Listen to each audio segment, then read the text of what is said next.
هل يحتاج جهازك إلى إصلاح؟ نوفر تشخيصا مجانيا بدون مكالمات أو تنقل. نستلم الجهاز من باب منزلك ونعيده إليك بعد الانتهاء. قبل الإصلاح نرسل لك تقدير التكلفة ونبدأ العمل فقط بعد موافقتك. خدمة بسيطة وشفافة واحترافية. الرابط موجود في الوصف. إذا كنت تعاني من ضعف أداء بطارية جهاز لينوفو ThinkPad X1 الخاص بك، فمن المحتمل أنك بحاجة إلى استبدالها. في هذا الدليل سنرشدك خطوة بخطوة حول كيفية تغيير البطارية بنفسك. قبل البدء تأكد من أن لديك الأدوات اللازمة، مثل مفك براغي صغير وعلبة بلاستيكية لرفع المكونات وكمية معقولة من الصبر. الخطوة 1: تشخيص المشكلة.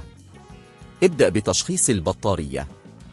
إذا كانت البطارية لا تشحن أو تنفذ بسرعة، يمكنك استخدام برامج مراقبة البطارية. هناك العديد من التطبيقات التي يمكن أن تساعدك في ذلك، مثل باتري فوفيو. الخطوة 2: شراء بطارية جديدة.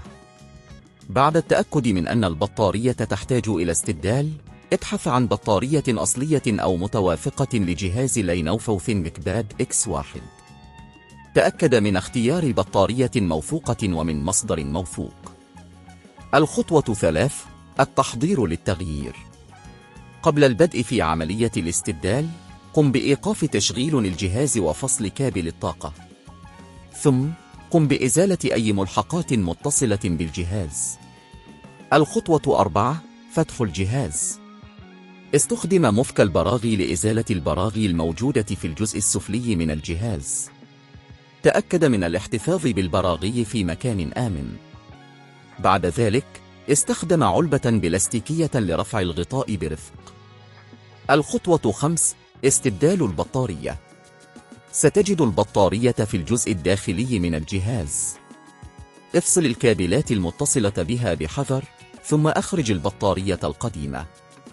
ضع البطارية الجديدة في مكانها وتأكد من توصيل الكابلات بشكل صحيح. الخطوة 6: إعادة تجميع الجهاز. بعد استبدال البطارية، قم بإعادة تركيب الغطاء السفلي للجهاز وثبت البراغي مرة أخرى. تأكد من أن كل شيء في مكانه. الخطوة 7: اختبار البطارية. قم بتشغيل جهازك وتحقق من أن البطارية تعمل بشكل صحيح. إذا كانت البطارية لا تزال لا تعمل كما ينبغي، قد تحتاج إلى استشارة فني متخصص.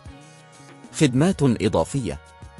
إذا كنت لا ترغب في القيام بالعملية بنفسك، يمكنك الاستفادة من خدماتنا المميزة لتشخيص الأعطال مجاناً.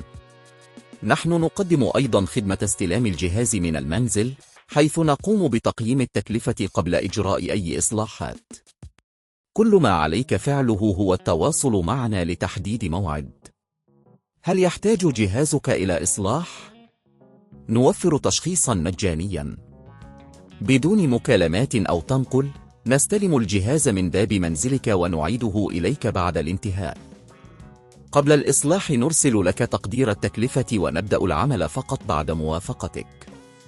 خدمة بسيطة وشفافة واحترافية. الرابط موجود في الوصف.